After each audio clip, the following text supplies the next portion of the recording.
people? Happy Thursday. Hope all you're having a great day. This was a pretty fun episode, actually. I actually liked this episode. I did. I liked it. I know some people are not thrilled about the current storylines that's going on.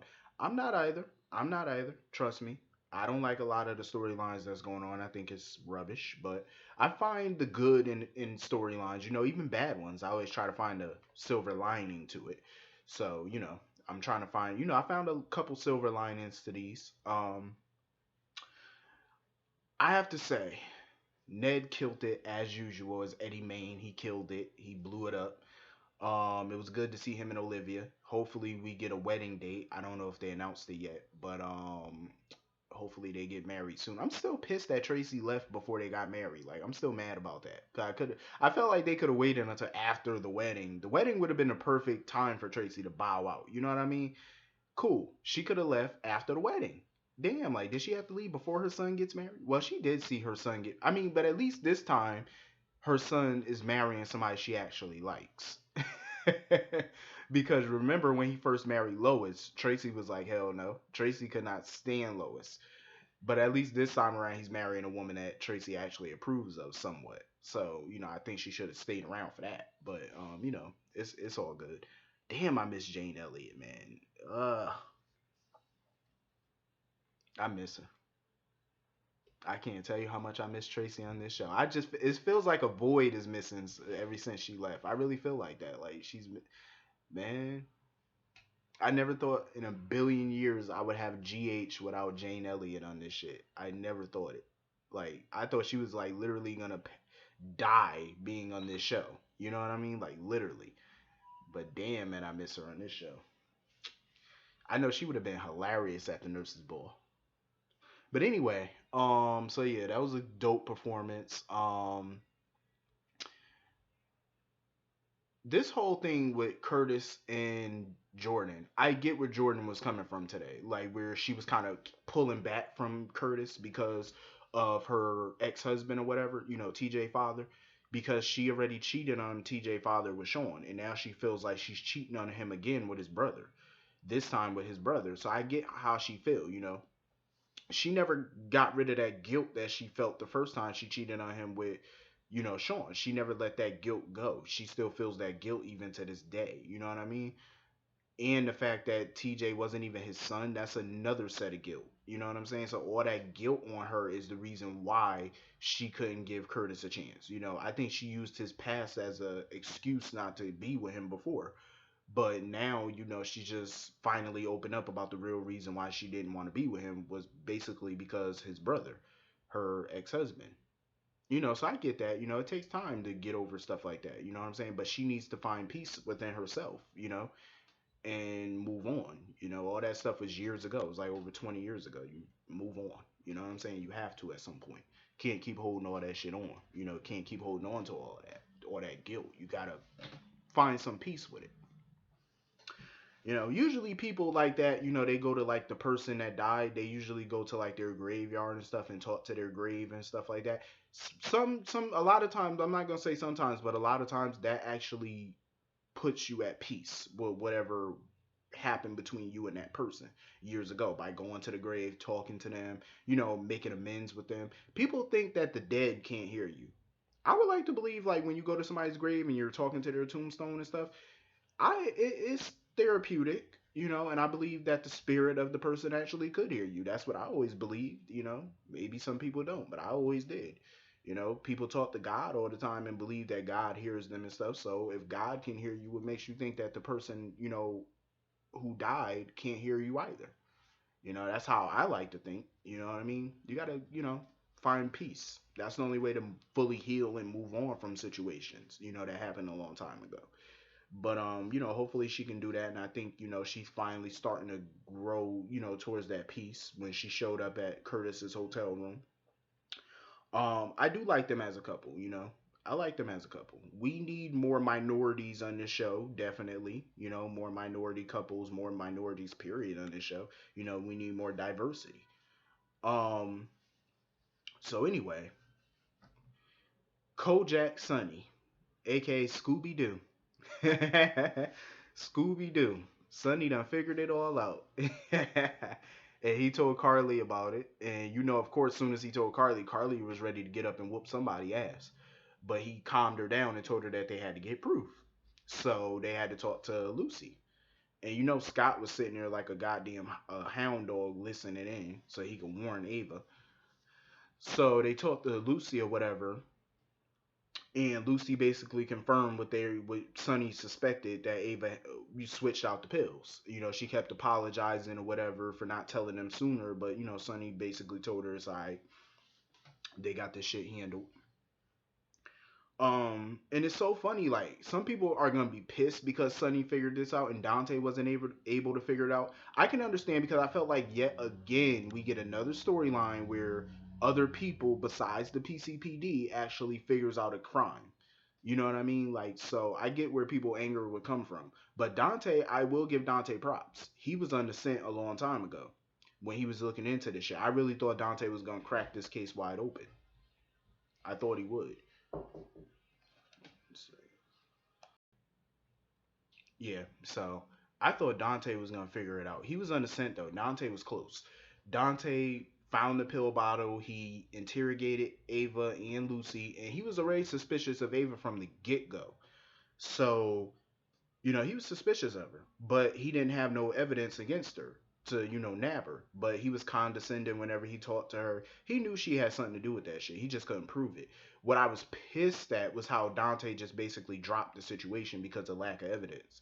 Though, if you're like a really good cop, not to say that he's not, but the first thing he should have did after talking with Ava and them and finding the pills, why didn't you go to Morgan's doctor like Sonny did? See, that's how Sonny was able to crack this shit open. He went to Andre. That's how he figured this bitch out. He went to Andre. He tested his pill. Sonny did everything Dante should have did basically, and that's what I was pissed about. I'm happy they finally got this over with and it's finally out there. But I just wish it was Dante and the PCPD that cracked this open for once. You know what I mean? Like you got to give them some type of win. I'm sick of the PCPD always taking L's. Like they stay taking L's. Like can they win for once? Damn. Come on now.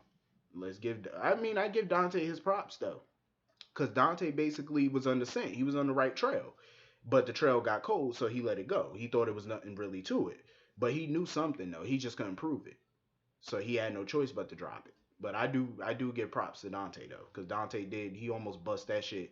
He almost bust that case open. I do give him props. So kudos to Dante on that one. But Sonny did figure it out, because Sonny took the necessary steps to figure it out. And then when he tried to go find Ava, little smug ass, um, Scott basically, you know, tried to give Sonny the runaround. I was looking at Scott like, Scott, do not lose your life for Ava. Don't do it. Cause you see how pissed Sonny is, and you know Sonny ain't got no chill button. You might want to tell that man what he want to know, for he break your knees and then your damn neck. So you might want to tell him what he want to know, bruh. And then Scott, little punk ass, gonna run to Dante talking about, oh, your father assaulted me. I said, Scott, sit down somewhere. Your punk ass. What you whining about? He ain't even hit you. Oh, he assaulted me. All he did was joke your ass up. You talk like he punched you in the face. He ain't even hit you. All he did was grab you by that little $2 suit. That's all he did. What you whining about? All he did was grab you by that little cheap Payless suit you had on, which was tight, by the way. That suit was tight as hell. Like seriously. Um. So anyway, Ava, she go run and get her bag and shit. That bitch had a bag on standby. I said, damn, she must have knew she was gonna get caught at some point. For real, Ava had to have known she was gonna get busted at some point, because she literally had a bag on standby with a passport and some money and a gun. I said, this bitch was ready. She got suited and booted. She was ready.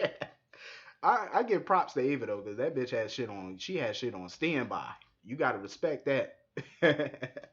But let me just go back on what I said yesterday.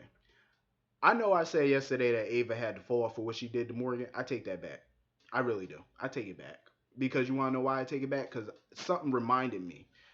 It reminded me that Sonny murdered AJ Quartermain, who was actually a fan favorite to a lot of fans. Maybe not every fan, but he was definitely a fan favorite to a lot of fans. And he murdered him in cold blood and got away with it, basically. So I thought to myself, okay, so if he could do that, how come Ava can't get away with this? Hmm? I'm just saying. I will say, Ava does deserve an ass whooping, I will say that, and Carly's the one to give it to her. I will say Carly should whoop her ass, but she shouldn't die and go to prison. Nothing happened to Sonny for killing AJ, so nothing should happen to Ava. That's my stance on it. I'm sticking to it. Um, but yeah, she definitely deserved a beatdown. Oh, she deserved a beatdown, most definitely. So Jake getting all touchy feely about the goddamn Chimera, and that fool gonna push Charlotte or whatever, and here go Nina, and then Lulu come in there trying to console her daughter, and here go Nina telling Valentine that, oh, Lulu was territorial as usual. No, she was not. She was just trying to comfort her daughter and see if her daughter was okay. There's nothing territorial about that. What mother wouldn't? She heard that her daughter got pushed. She was just trying to see if her daughter was okay. Like, Nina, how about you stop holding that girl hostage and calm the fuck down? Seriously, Nina get on my nerves. Like, I lose more respect for Nina by every episode. I just dislike her every episode. I just don't like this chick. Um. So anyway, I love the little meeting that Anna had with everybody. Andre, Jason, Franco, Elizabeth about the Chimera. She basically explained to them what the Chimera is and what it does. So they trying to figure out where the Chimera is so they could, secure it. Um, and then guess who showed up? I don't know if it was real form because I think I missed part of the episode, like a chunk of it, because I was downstairs. So I came back up when Helena was talking to Jake. I said, wait a minute, is that the real Helena or is that a figment of his imagination, like a spirit? I said, but damn, when Queen Bee popped up, that's what I call Helena. That's the Queen Bee. When Helena popped up, I gave that bitch a round of applause. I said, look at my baby, Helena Cassadine. Everybody know how much I'm in love with Helena Cassadine. Constance Towers, I love her dearly. Like, seriously. I don't know. The day she be done with this show for good, I might have to be done. Because the thought of Helena never being on this show again would just kill me. I'm sorry, it would. It would just break me down. I love Helena. Like, seriously, to pieces. I love that woman. And she looked elegant as always. I mean, Helena, I'm not surprised that she wants to destroy that town. Because the only reason she was ever even coming to that town was for Nicholas and Spencer. But when Nicholas and Spencer were no longer there, she, had no reason. She had no reason to really come to that town. She every time she did come to that town, she always called it dreary. So if she wanted to destroy that town, it wouldn't surprise me. She don't like nobody there, so it doesn't shock me. So now all of a sudden Spencer wants to do his magic act now. I said, oh hell, he about to blow that town to pieces. Um, I love the scene where everybody was, on stage, all the nurses. I have a question though. Why wasn't they did like two nurses performances, well, two or three, and Elizabeth wasn't a part of any of them? And I'm like, why? She's like a big part of the nursing staff. Elizabeth, she's been a nurse on this show for years, so why wasn't she a part of the performances? I think she should have did at least one. Or I think Elizabeth should have been at the end where everybody was on stage and they were holding the candle and stuff like that, singing a song, and then Robin popped up on the screen talking about HIV.